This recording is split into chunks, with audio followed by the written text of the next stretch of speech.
Doctor Sreevarma ஆயுள் தரும் ஆயுர்வேதா அறுவை சிகிச்சை இல்லா குணம் ஆயுள் கால நிவாரணம்.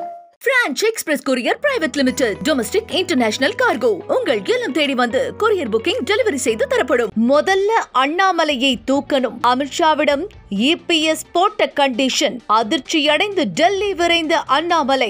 EPS டெல்லி சென்று அமித்ஷாவை சந்தித்த 1 மணி நேரத்தில் அண்ணாமலையும் டெல்லி பறந்துள்ளார். இந்த அவசரம் ஏன் என்ற கேள்வி எழுந்த நிலையில் அமித்ஷாவிடம் EPS வைத்த கோரிக்கையை காரணம்தான் என்று சொல்லப்படுகிறது. EPS-ஐ டெல்லிக்கு அழைத்து அமித்ஷா பேசிய பொழுது கூட்டணிக்கு கடுமையான நிபந்தனைகளை EPS விதித்ததாகவும் கூறப்படுகிறது. அதில் முதலாவது கண்டிஷனே அண்ணாமலையை மாற்ற வேண்டும் என்பதுதானாம்.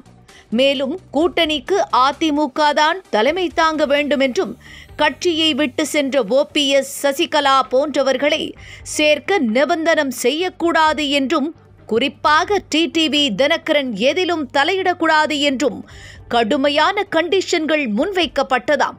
வேறு வழியில்லாமல் தலையாட்டிய அமித்ஷா எல்லாம் சரியாகிவிடும், இனி ஆக வேண்டியதை பாருங்கள் என்று சொல்லி அனுப்பியதாக கூறப்படுகிறது. அரசியல் சூழலை கருதி மாறுவதுதான் கூட்டணி என்று EPS சூசகமாக தெரிவித்துள்ள நிலையில் அடுத்தடுத்து நடைபெறும் நிகழ்வுகள் பாஜக அதிமுக கூட்டணியை உறுதிப்படுத்தி வருகின்றன. குறிப்பாக இந்தியாவின் இரும்பு மனிதர் பட்டேலின் மறுவார்ப்பு என அமித்ஷாவை RB உதயகுமார் புகழ்ந்து தள்ளியுள்ளார்.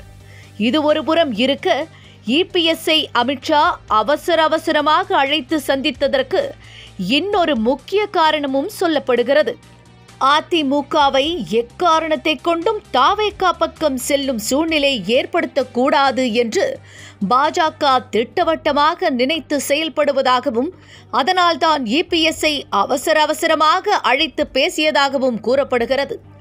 மேலும் கூட்டணி கணக்கும் தொகுதி பகிர்வு குறித்தும் ஒர்க் அவுட் செய்து பார்க்கப்பட்டதாகவும் ஒரு தகவல் வெளியாகி உள்ளது. 234 தொகுதிகளில் பாஜக, பாமக ஆகிய கட்சிகளுக்கு இரட்டை இலக்க தொகுதிகளை ஒதுக்கிவிட்டு சிறு கட்சிகளுக்கு ஒற்றை இலக்க சீட்டுகளை கொடுக்கவும் ஒரு கணக்கு போடப்பட்டுள்ளதாக கூறப்படுகிறது. அதாவது அதிமுகவுக்கு 160 சீட்டுகள் வரை போட்டியிடுவது என்றும், பாஜகவிற்கு 25 தொகுதிகளிலும் பாமகவிற்கு 25 தொகுதிகள் கொடுப்பது என்றும் தோராயமாக கணக்கிடப்பட்டுள்ளதாகவும் சொல்லப்படுகிறது. இது ஒரு புறம் இருக்க, குடியுரிமை திருத்த சட்டத்தை அதிமுக ஆதரித்து இஸ்லாமிய மக்களுக்கு துரோகம் இழைத்துவிட்டதாக திமுக கடுமையாக குற்றம் சாட்டி இருந்ததால் இன்று சட்டப்பேரவையில் கொண்டுவரப்பட்ட வகுப்பு வாரிய சட்ட திருத்தத்திற்கு எதிரான மசோதாவிற்கு அதிமுக அவசரமாக ஆதரவளித்துள்ளது. பாஜக பக்கம் போனாலும் நாங்கள் எந்த விதத்திலும் சிறுபான்மை மக்களுக்கு எதிரானவர்கள் அல்ல என்று காட்டிக்கொள்ளவே அதிமுக நினைப்பதாக அரசியல் நோக்கர்கள் கூறுகின்றனர். எப்படியெல்லாம் கணக்கு போட்டாலும் தேர்தல் நேரத்தில் மக்கள் என்ன கணக்கு போடுகிறார்கள் என்பதை வைத்துதான் வெற்றி தோல்வி நிர்ணயிக்கப்படும். ஆகவே பொறுத்திருந்துதான் பார்க்க வேண்டும். டாக்டர் ஸ்ரீவர்மா ஆயுள் தரும் ஆயுர்வேதா அறுவை சிகிச்சை இல்லா குணம் ஆயுள் கால நிவாரணம்.